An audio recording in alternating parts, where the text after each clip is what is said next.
Bene data bakundwa b'umwami Yesu Kristo, mwese abakurikira izi nyigisho tubahaye ikaze mu biganiro bya Saveur Divine.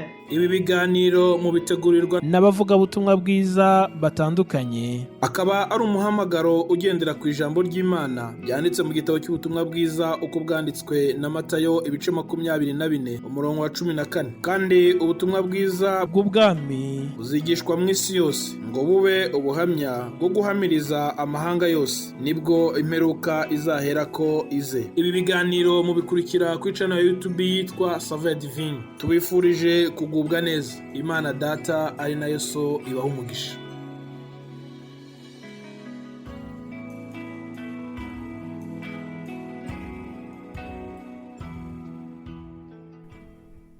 Yesu ashimwe. Ndabaramukije inshuti bakundwa mwese abakurikira ibi biganiro bya Saveur Divine. Ubuntu n'imbabazi n'amahoro bibe kuri wowe biva ku Mana Data wa twese no kuri Yesu Kristo umwami n'umukiza wacu. Haleluya. Ndizera yuko muri amahoro aho muherereye hose. Nanjye ndashima Imana yabanye nanjye. Nukuri ni iby'igiciro kinini kubona tugejeje mu gice cya kabiri cy'uku kwezi kwa gatatu.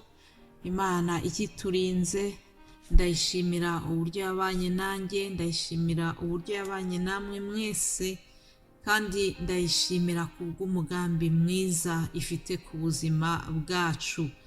Ikaze rero muri ibi biganiro mwese abakurikira ubutumwa bwiza bwa Yesu Kristo, muhabwe umugisha. Ndashimira cyane bene data batugejejeho inyigisho zinyuranye mu cyumweru gishize kuri teme twari twahisemo yo kuba icyaremwe gishya muri Kristo Yesu. Nabigiyeho byinshi, narafashijwe mu kugerekera ijambo ry'Imana bene data baduteguriye, kandi ndakomeza gushima Imana kubw'uyu muhamagaro. Nzi neza yuko iki gikorwa Imana niyo yagitangije kandi irakomeza kugishyigikira. Ndagushimira wowe rero buri muntu wese ugira icyo akora kugira ngo iki gikorwa gikomeze gitere imbere. Mwese abashyigikira uyu muhamagaro, mwese abadufasha gusengera iki gikorwa, Imana ikomeze ibahe umugisha aho muherereye hose. Haleluya. Mu gutangira kino cyumweru, reka dutangize iri jambo ryiza ryo muri Yesaya 40 umurongo umwe gusa niwo ndi busome uvuga ngo nimuhumurize abantu banjye, mubahumurize. Nimuhumurize abantu banjye, mubahumurize. Hari ibiteye ubwoba binyuranye muri iki gihe. Benshi baribaza uko ejo hazamera, cyane cyane abari mu bihugu bitaratera imbere. Reka tuvuge ngo ibihugu duturukamo, usanga benshi bafite impungenge zo kwibaza aho bazakura uburyo bwo gutunga ingo zabo, kubera yuko ibiciro bigenda bizamuka buri munsi, kandi uko ibiciro bizamuka niko n'inzara igenda yiyongera hirya no hino. Abantu rero bafite impungenge kandi n'ibyumvikana.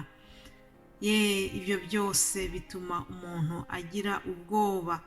Umuntu akibaza ngo mbese ejo nzamera nte, mbese ejo nzagaburira abana iki? Inzara n'intambara niko byugarije hirya no hino, ariko Imana ibyo byose irabireba. Uyu munsi mu gitondo ikaza ikatubwira ngo nimuhumurize abantu banjye. Nshuti ukurikira bino biganiro, birashoboka ko waba wiyumva muri icyo cyiciro cy'abantu bakeneye guhumurizwa. Reka rero ijambo ry'Imana rikongeremo imbaraga. Ijambo ry'Imana ryaratubwiye ngo ntutinye kuko ndi kumwe nawe, ntukihebe kuko ndi Imana yawe. Haleluya. Imana ya Isirayeli ije kuduhumuriza muri aka kanya. Irakubwira ngo nzajya ngukomeza, ngo ni koko nzajya ngutabara, kandi nzajya nkuramiza ukuboko kw'iburyo ariko gukiranuka kwanjye. Reka rero wumve yuko iyi Mana twakurikiye ntabwo ari Imana iri kure yawe, ni Imana iri bugufi bwawe, ni Imana yita ku mibereho yawe, ni Imana ikwegereye kurusha uko imyambaro yawe ikwegereye. Birashoboka ko waba wari ucitse intege, ariko ndaje kugira ngo nongere nkubwire ngo humura kuko iyi Mana twizeye namenye yuko ari iyiha intege abarambiwe. Birashoboka yuko hari ibintu byaba bikurambiwe, birashoboka yuko urambiwe n'uburwayi, waba se urambiwe n'ikigeragezo iki n'iki cyagutinzeho, waba se urambiwe nuko utegereje igisubizo cy'ikibazo wasengeye kikaba cyaratinze gukemuka. Niba rero urambiwe, nje kukubwira ngo Imana yacu irashaka kongera kukongeramo intege, irashaka kongera kukubwira ngo ihangane ndi kumwe nawe. Ni Imana ngo iha intege abarambiwe, ngo kandi utibashije imwongeramo imbaraga. Haleluya. Abasore b'imigenda bazacogora baruhe, ngo n'abasore bazagwa rwose, ariko bategereza Uwiteka bazasubizwamo intege nshya, bazatumbagira mu kirere, bagurukishe amababa nk'ibisiga, baziruka be kurambirwa, bazagenda be gucogora. Haleluya. Ndakwifuriza kugira ngo nukuri niba warushizemo imbaraga wongere uhumure, wongere wumve yuko iyi Mana twakurikiye ari Imana ishoboye byose. Uyibwire byose, uyiture amaganya yawe yose, nukuri irabishoboye kandi icyo yifuza ni ukukugirira neza. Narayibonye nanjye iza kumuhumuriza. Nukuri ibyo mbabwira ni ibyambayeho, kuko uzi yuko ari Imana itarawanura ku butoni, nawe yiteguye kukugirira neza. Imana nishimwe cyane kuko ariyo kwizerwa. Haleluya. Iryo ryari ijambo ry'urufunguzo, ndinginga Mwuka Wera kugira ngo ariherekereshe imbaraga, kugira ngo rikugwe neza, rihindure ubuzima bwawe, rikubera impamba muri iki cyumweru cyose dutangiye. Hanyuma reka nkomeze mbaha teme tuzakurikira muri iki cyumweru. Tuzaba turi kuvuga ku ijambo ry'umusaraba, umusaraba wa Yesu. Haleluya. Pawulo yigeze kuvuga ku musaraba wa Yesu mu Bagalatiya igice cya 6 umurongo wa 14. Aravuga ngo ariko njyeweho sinkiratana ikindi keretse umusaraba w'umwami wacu Yesu Kristo, wateye ko iby'isi bimbera nk'ibibambwe, nanjye nkabera iby'isi nk'ubambwe. Imana ishimwe. Intumwa Pawulo nayivuzeho mu cyumweru cyashize. Yari umuntu wize amashuri menshi, yari umuntu ufite akazi keza, yari umuntu wubashywe mu gihe cye, muri sosiyete yari arimo. Hari byinshi byashoboraga gutuma yiratana amadiplome ye, yiratana uwo ari we, ariko ibyo byose amaze guhindukirira Yesu Kristo, amaze kuba icyaremwe gishya, ngo yarabirebye abona ntacyo bimubwiye, abona muri ibyo byose nta na kimwe yakwirata, ahubwo ikintu kimwe yirase ngo ni umusaraba wa Yesu.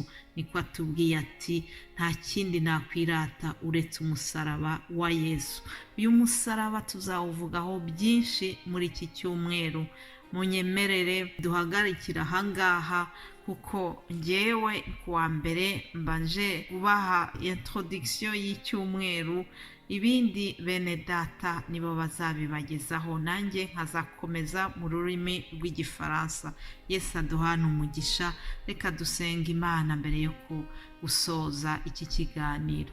Mana Data wa twese wo mu ijuru, uzamura icyubahiro ngushima kuko urabikwiriye. Ndagushimiye Data kuko wabanye natwe, waraturinze mu minsi yose itambutse. Umugisha mwene Data buri muntu wese uri kumva ubu butumwa, ndamusabiye umugisha utagabanije.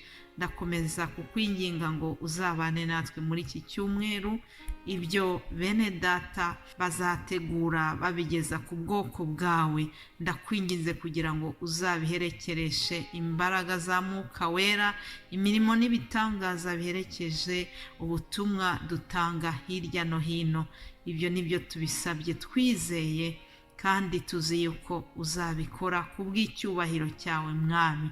Ntaba ari twebwe ahubwo izina ryawe rishyirwe hejuru muri byose ibyo dukora byose. Umugisha buri wese wumvise aya magambo, mu izina rya Yesu Kristo mbisenze, amen, amen.